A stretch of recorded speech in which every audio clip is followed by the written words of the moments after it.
President Bongbong Marcos tells beleaguered Congressman Arnie Teves to come home.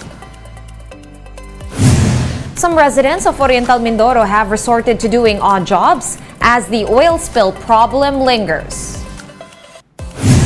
Red-hot inflation is driving consumers to look for cheaper eats.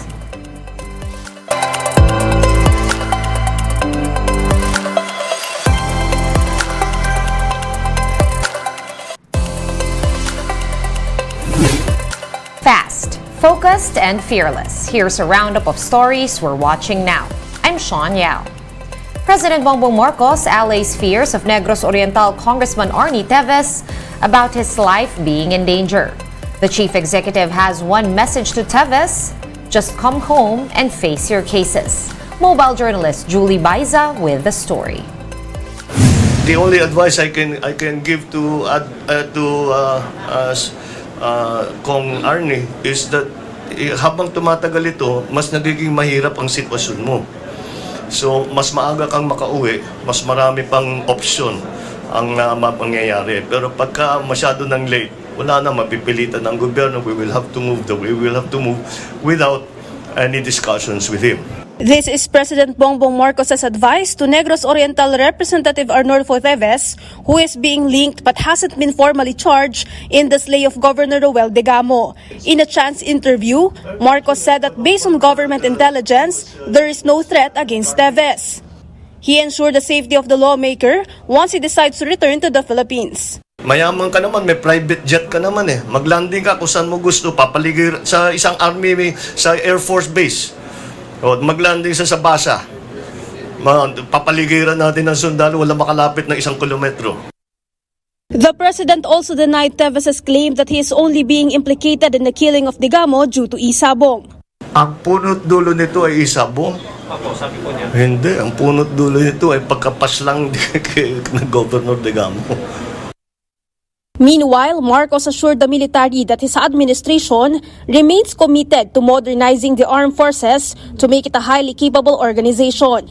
He also revealed that the 4 additional Enhanced Defense Cooperation Agreement or EDCA sites will be in northern and southern portions of the Philippines.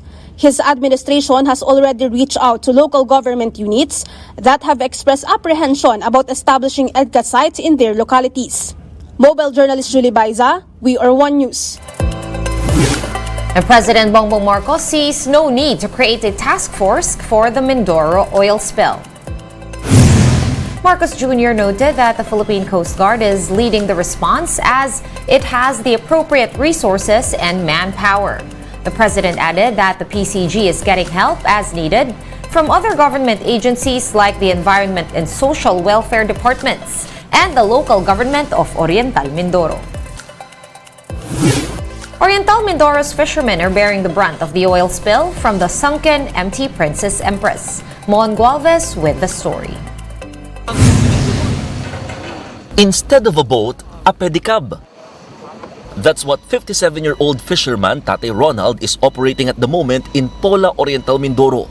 Instead of fish, the pedicab holds snacks, cigarettes, and other wares for sale. Tate Ronald has a capital of 2,000 pesos, money he borrowed so he has a source of income in the weeks that he can't fish due to the oil spill. Wala naman po kaming masabing taniman dahil ito po ang lugar namin ito ay pag malaking tubig talagang hanggang tuhod halos. Ang anak ko po 2 college, 2 high school. Ay saan po ako kukuha ng pantustos sa pamasahe at pambaon. Tapos po yung talagang kami na may magdarakit lahat talaga wala na ibang pagkukunan. Other fishermen had also resorted to side jobs. This fisher is hauling dried coconut meat or copra, making 10 pesos per sack. Kaysa naman sa walang kinikita, hindi kahit paano kumikita kahit paano. It could be a season of odd jobs for residents of areas in Oriental Mindoro affected by the oil spill. The leakage remains uncontained, the cleanup nowhere near finished, and authorities are exploring ways to tide communities over. For the Justice Department, it's also about accountability. Aside from the owner of the sunken MT Princess Empress, they are zeroing in on the owner of the 800,000-liter oil shipment. Wala pa natin yung masasabi hanggat hindi kompleto ang ebidensya. Hindi ho tayo naghuhusga na maaga. Bibuild up po na kami ng kaso, saka namin ipasampayan. DOJ estimates that there is already 128 million pesos in damages that the affected population can already claim. Thus, the agency encourages residents, especially fishermen, to document every effect of oil spill they could find, from simple oil specks up to fish kill if it happens. More than the damages, the long-term effect of the massive oil spill on the environment also needs to be addressed. We should not be blinded by the claims because the claims is just a small aspect of it. The more important problem is this environmental disaster that we need to control and to avert.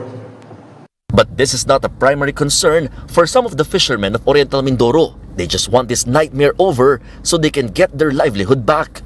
Kahit naman ho kami magreklamo siguro naman, yun nga hong iba din sigog nga ho tudo ng reklamo, hindi pa nga ho pakinggan Kami pa nga mga mangingisda lang. Meanwhile, the Bureau of Fisheries and Aquatic Resources or BFAR already released an initial 6 million peso aid. This is for 19,000 fishermen who at the moment can't go on their usual catch. Fish from the province's waters already have traces of petroleum in them.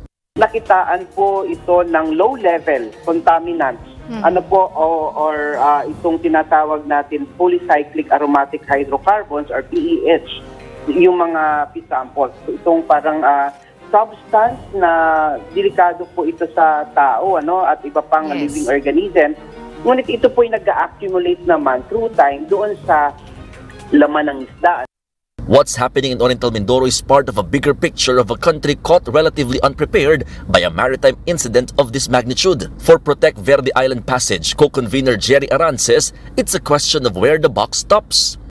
At the end of the day, sino po ba ang magko-compensate at sino ang magre-rehabilitate? Yung mismong pag-contain ay nagre-reflect nito ng napakadaming kailangang isaayos maging sa batas. Immobilize ang buong populasyon ng lalo't-lalo na ng Mindoro at Batangas. Alam naman po namin na kumbaga may efforts ang government, both national at local, pero talagang kinakapos po ito. For News 5, Mon Gualvez, We Are One News. We'll be pausing for a quick break, but One News Now will be back with more stories after that. Stay with us.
Thank you for staying with us here on One News Now. I'm Sean Yao. When was the last time you had a value meal that you just might be surprised the next time you grab one?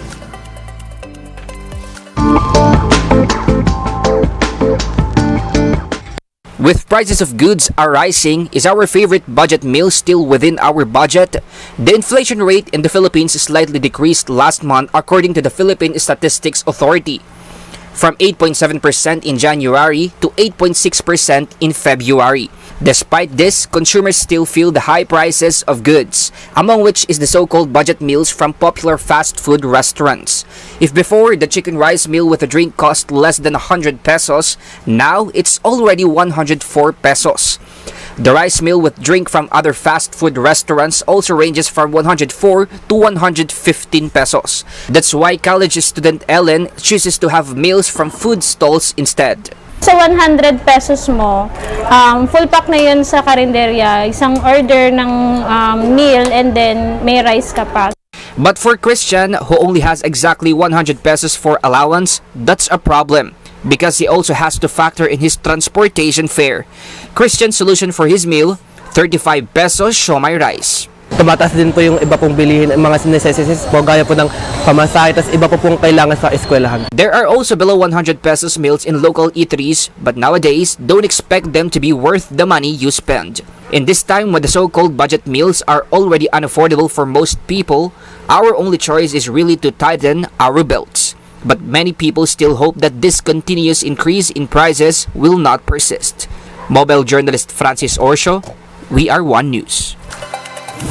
And the Philippine Star has formally introduced its newest web portal, multiverse.ph. It contains information on the latest and most important news on gaming, fintech, blockchain, crypto, non-fungible tokens, and so much more. Multiverse.ph uses Web3 technology where users are connected through a decentralized network where they can access their own data. Phelstar Media Group Executive Vice President Lucien D. Tioco and DICT Secretary Ivan John Uy highlighted the potential of a robust digital economy through this technology. Through this platform, we aim to provide a fresh and dynamic perspective on the world, as well as a space for creatives, artists, and writers to showcase their work. Once we provide connectivity to many of these areas, then they will now be able to access digitally and connect with whatever platform. One News Now will be back tomorrow at 7 a.m. I'm Sean Yao. We are One News. All sides, all the time.